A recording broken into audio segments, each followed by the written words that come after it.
Hello, my name is Jennifer Hiraoka, the city's Senior Manager, Internal Controls and Acting Controller, and today I'll be presenting to you the proposed City Council policy for monitoring activities related to the city's internal control integrated framework. Our recommendation is that the Finance and Governance Committee provide feedback on the proposed City Council policy for monitoring activities related to the city's internal control integrated framework, which is included in the meeting packet, and recommend that the City Council approve the proposed policy. The policy is the final remaining policy to be adopted that is associated with the city's internal control integrated framework, or ICIF.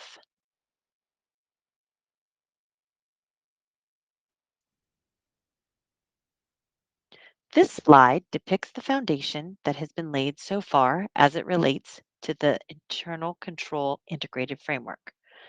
First, in September of 2020, the city adopted four policies and recognized that we already have one policy in place that established the control environment for ICIF.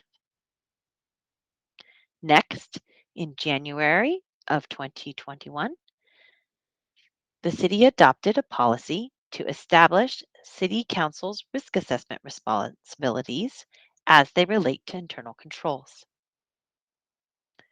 Third, in March of 2021, the city adopted a policy to establish control activities. And most recently, in June of 2021, the city adopted a policy to establish transparent and complete information and communication. All of that brings us to today, where we are presenting to you the last policy associated with establishing the internal controls integrated framework for the city, the policy to establish monitoring activities.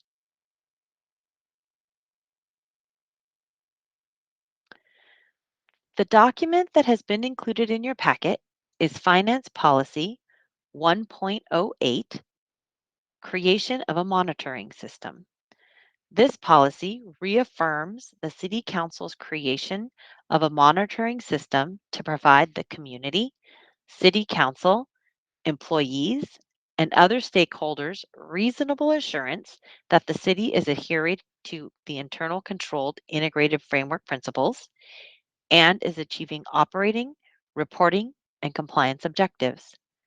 This policy requires a minimum of annual reporting of the effectiveness of internal controls and requires that corrective actions be taken to cure identified deficiencies, if any are identified.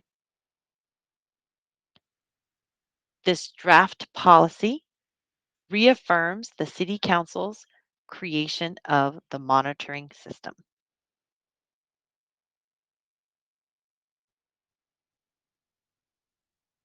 Our recommendation is that the Finance and Governance Committee provide feedback on the proposed City Council policy for internal control integrated framework monitoring activities and recommend City Council approve the proposed policy. Thank you for your time. That concludes my presentation.